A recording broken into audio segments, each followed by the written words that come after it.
अगर लोकदल का कोई ईमानदारी से कोई सिपाही है जो उनको आदर्श मानता है, मैं भी उस श्रृंखला में अपने आप को जोड़ता हूं। मैं अध्यक्ष भले हूं, लेकिन उनके परिवार का सदस्य हूं, आपके परिवार का सदस्य हूं और चौधरी चरण सिंह को अपना आदर्श मानता हूं। और ये कहते हुए मैं आपको कह रहा हूं कि चौधरी चरण सिंह जी भी लार्जर इंटरेस्ट को देखते हुए बड़े लक्ष्य को हासिल करने के लिए फैसले लेते और उसी अंदाज से हमने कोशिश की है। जो हमने विपक्ष में हमने भूमिका बनाई, काम किए, हमने मुद्दे देखे, जनता के बीच क्या सरोकार है किन चीजों का, उनको पहचाना। और आज जो कुछ भी मैं हूं उस संघर्ष के कारण हूं और आपके प्रेम और सहयोग के कारण। लेकिन आज मेरी जिम्मेदारी बनती है किसानों को फायदा कैसे मिलेगा। ये जो लोग कह रहे हैं विपक्ष में बैठे, उनके लिए कहना आसान है, इनके पास कोई नीति नहीं है। गरीब को फायदा कैसे मिलेगा, नौजवान जो हमारे रोजगार चाहते हैं उनके लिए क्या योजना आप देंगे। आप उनको भत्ता दे रहे हैं, वो ठीक है, उससे एक सामाजिक सुरक्षा की बात आप कर रहे हो, उससे आगे कुछ नहीं है।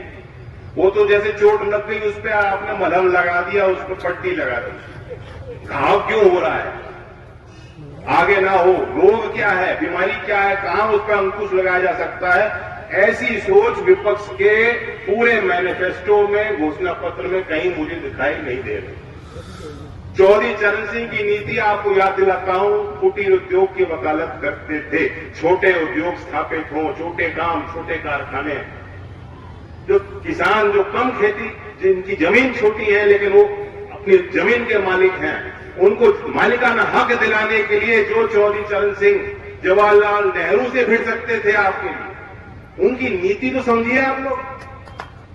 आज भी हमारी उत्तर प्रदेश की सरकार हो या भारत की सरकार हो, उनके अंदर एक सोच विकसित होती मैंने देखी है। ठीक है, बड़े उद्योग भी बढ़ रहे हैं, बड़े व्यापारी हैं, उनका भी जो है उनके पास सामर्थ्य बढ़ रहा है, लेकिन उनकी प्राथमिकता है कि जो छोटे काम है, कुटीर उद्योग है, एमएसएमई है, छोटे यूनिट्स है, उनके लिए हमें योजना बनानी है। आपको मालूम है कि प्रचार कुछ भी हो, सारे समस्याओं का हल नहीं निकाला जा सकता।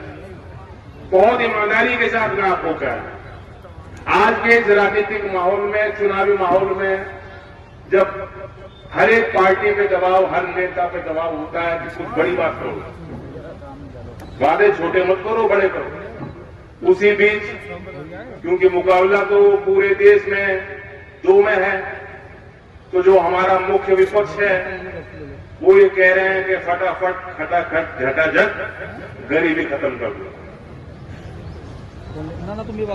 देश का गरीब आदमी भी जानता है, ऐसा नहीं है कि गरीब आदमी किसी के रहमो करम पे नहीं है, निर्भर नहीं है, वो स्वावलंबी है, वो स्वाभिमानी व्यक्ति है और वो खुद प्रयास कर रहा है और वो खुद जानता है, उसके परिवार के लोग जानते हैं। इतना आसान नहीं है।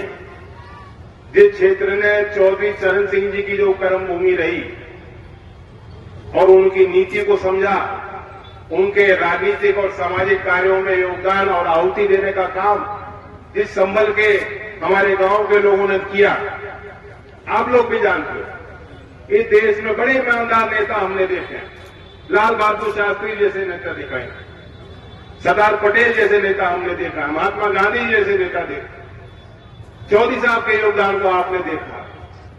आज भी देश में बहुत अच्छे लोग हैं, नेता हैं जो कोशिश करते हैं। देश के प्रधानमंत्री जानते हैं कि गुर्बत क्या होती है, वे तो सार्वजनिक रूप से कह चुके हैं इस बात। क्या हम सब लोग गरीबी से मुक्ति देने की कोशिश नहीं कर रहे? क्या सरकार आज कोशिश नहीं कर रही, योजना नहीं बना रही, जमीन पर उनको उतारने के लिए पूरी योजना बना के क्रियान्वित करने के लिए बेहतर प्रयास नहीं कर रही? कर रही है। गरीब आदमी जानता है, उसका लाभ सीधा आज गरीब को मिल रहा है। किसी से मांगने की जरूरत नहीं, किसी के आगे झुकने की जरूरत नहीं, किसी के हाथ की जो खुजलाहट होती है उसे उसकी तरफ गौर करने की जरूरत नहीं। समझ गए होंगे क्या होता है, जो बिचौलिए लोग होते हैं, जो उनका एक तंत्र होता है। आज किसी गरीब को जरूरत नहीं वो सब करने, लेकिन वह गरीब आदमी भी जानता है कि इतना आसान नहीं है जितना विपक्ष के लोग कह रहे हैं। तो सीधी सी बात है, आपको विचार करना है। 10 साल के कार्यकाल को आपने देखा, और मैं लोकदल की तरफ से कह रहा हूं, जो हम लोग विपक्ष में रहे हैं, ये लोग कहेंगे जो बीजेपी की है वो तो आप कह सकते हो भाई तो बीजेपी में हो।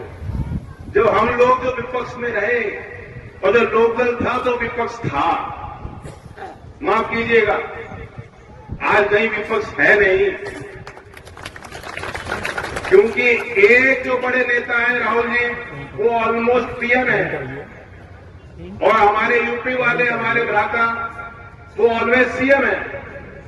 वो सीएम की कुर्सी चली गई, उनको एहसास ही नहीं हुआ कि कुर्सी ना आज है ना कल को मिलेगी, क्योंकि उनके इर्द गिर्द जो लोग हैं उन्होंने वही वातावरण बना रखा है कि भैया आ गए, भैया आ गए। स्थिति बदल चुकी है, वो समय दोबारा नहीं आने वाला।